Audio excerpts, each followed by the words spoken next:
सच्चाई क्या है? आज के अंतर्गत उन छुट्टियों को भी बैंक में काम करने वाले कर्मचारी ठीक ढंग से जिस चीज के लिए लड़ रहे थे, आज हम उन्हीं चीजों के लिए संघर्ष कर, चाहे वो टेलीकॉम हो, LIC हो, GIC है, कोई डिफरेंस, चाहे बैंक हो, LIC हो, पब्लिक सेक्टर को कमजोर करो और प्राइवेट सेक्टर को आगे बढ़ाओ। इनमें से किसी ने डिमांड किया था?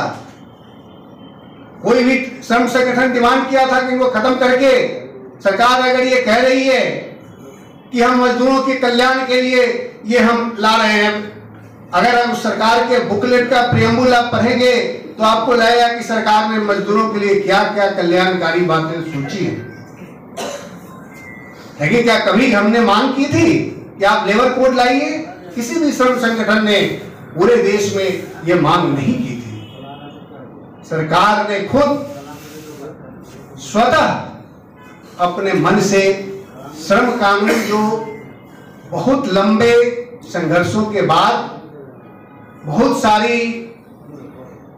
सारे प्रावधानों के साथ काम कर रहे थे, जिसमें मजदूरों को बहुत तरह का प्रोटेक्शन था, जो एम्प्लॉयर है उनके लिए बहुत सारे रिस्ट्रिक्शंस थे, जो पूंजीपति वर्ग है, उद्योगपति हैं, जो मालिक है उद्योगों के, उनके फायदे के लिए ईज ऑफ डूइंग बिजनेस के नाम पर ये सरकार श्रम कानूनों को खत्म करके और लेबर कोड्स लाने का प्रयास कर रही है। ऑलरेडी पार्लियामेंट में हिंदुस्तान के तमाम श्रमिक वर्गों का बधाई देना चाहते हैं और यह संदेश देना चाहते हैं कि वर्तमान दौर में मजदूर वर्ग काफ़ी संकट की स्थिति से गुजर रहा है। आज की सरकारें चाहे केंद्र की हों चाहे राज्य की हों, वो बिल्कुल मजदूर विरोधी कार्रवाइयाँ कर रही हैं। 29 कानून जो हमने अंग्रेज़ों के शासन में मजदूर पक्षी बनवाया था, उसको वर्तमान सरकार 29 कानून को समेट के 4 लेबर कोड के रूप में ला रही है।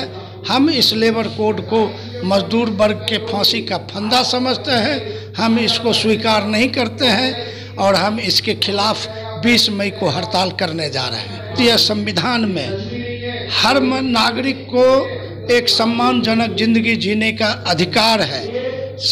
आप भारतीय संविधान का पालन करें और न्यूनतम मजदूरी 36,000 रुपया करें। साथ ही साथ जितने पब्लिक सेक्टर हैं उनको मजबूत करें, चूँकि भारत का पब्लिक सेक्टर ही भारत के विकास का रीढ़ रहा है, माना गया है। जितने रिक्त सरकारी संस्थानों में रिक्त पद है उस पर बहाली हो, ठेकेदारी प्रथा समाप्त हो, क्योंकि ठेकेदारी प्रथा में ठेकेदारों के द्वारा इस आज़ाद भारत में काफ़ी शोषण होता है। इसलिए कुमार जी हैं, उसी बैंक के अध्यक्ष जयंत जी हैं, AITUC के अध्यक्ष गजनफर नवाब हैं, लाइफ इंश्योरेंस वर्कर्स यूनियन के महासचिव कमलेश प्रसाद हैं।